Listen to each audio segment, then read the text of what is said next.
Masyarakat Banjar Tengah Kendran Tegalalang geleh ulian ada turus ulung lantas pingsan ulian mesepedaan. Kejadiannya ene sawetara jam 5:13 sanje Minggu 25 April.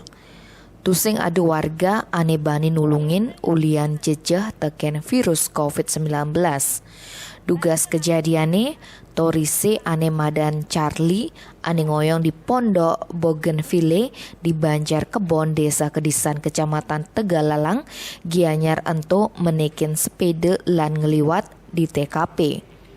Dugas ngeliwat di jerok jogani, Charlie ane maasal uli Switzerland nada sare ulung laut pingsan.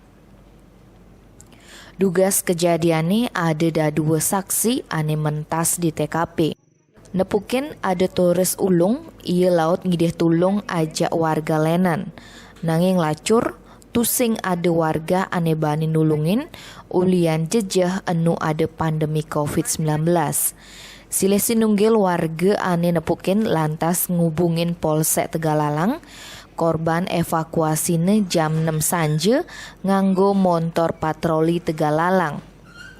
Kapolsek Tegalalang AKP Ketut Sudite ngorang Torise ento abane ke Puskesmas Tegalalang 1.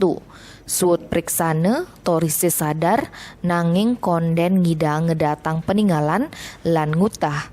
Korban masih mentatu. Kurnan Torise ane nelukin ku puskesmas ngerujuk ke klinik Binse Sanggingan. Tim Bali Express ngelaporang.